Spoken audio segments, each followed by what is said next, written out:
We see the steady rise in the cases of diphtheria from the last time that we spoke about this outbreak. And it is reported that Kano has a chunk of the numbers, sites Yobe, Katsina, Borno, and 15 others. I am wondering if there are peculiarities within these states that carry a chunk of the numbers that is making these cases spread and rise as we are seeing it. Yes, rightly said, there are risk factors that are associated with diphtheria disease. And some of those risk factors are one, where you have a lot of unvaccinated children, because when children are vaccinated with the what we call penta vaccine in Nigeria, or the DTP containing vaccine, they are protected against diphtheria and severe form of diphtheria. And also when a lot of the persons in the community are vaccinated and we achieve what we call the herd immunity, the spread of diphtheria in those communities is halted. So one of the risk factors that is associated with diphtheria, and it's common in these areas where you're seeing this outbreak, is that we are now having high number of unvaccinated children.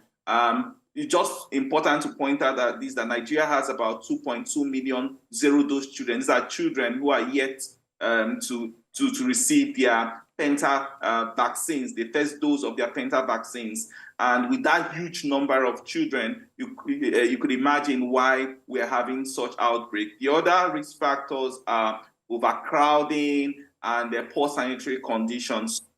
So when you see communities with such peculiarities, it's not surprising why you're having more outbreak of diphtheria in those communities and in those states. And what are your thoughts again about the system of vaccination that may be a factor in this rise in cases of diphtheria that we're seeing?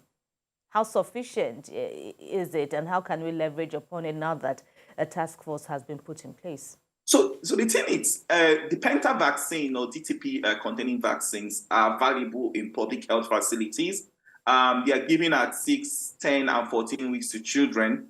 But then the problem really is that there's a lot of barriers that prevent children and their caregivers from accessing these vaccines. So this could range from systemic issues. So let's go there before then go back to what is peculiar to these people and the communities that they live. So sometimes you might have a stock out, run out of vaccines, but that's really the major issues are issues in these communities like religious belief, misinformation that is driving misconceptions around vaccines and preventing people from getting these life-saving vaccines.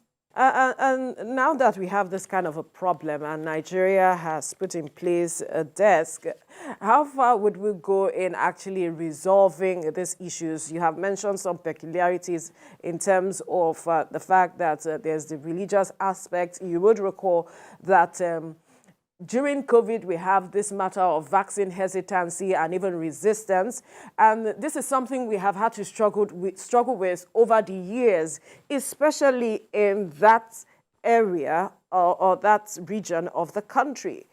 So I think the religion is just a minor part, and I must commend the effort of religious leaders who are helping the vaccination program in Nigeria to sensitize people on the importance of vaccines. I think the major issues are misinformation. So there are a lot of rumors. I know with people having access to various means of communication, social media, and all that, there's a lot of misinformation spreading across the world, and people then pick up this misinformation and it prevents them from getting vaccinated. They have those funny beliefs. So these are the critical things we need to deal with. And as you rightly said, we need to sensitize the public. We need to keep saying that vaccines are safe.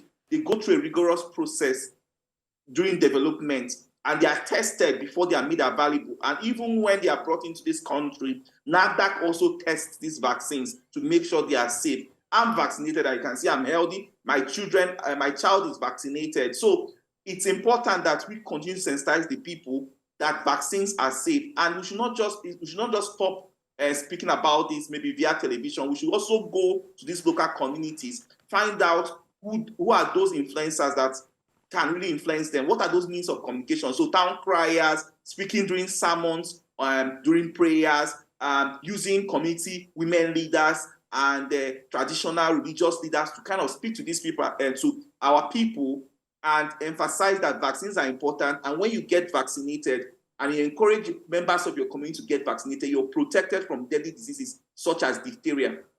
As you rightly said, diphtheria is very deadly. It could lead to even complications, heart complications, nerve complications that lead to paralysis. So it's important that people realize this.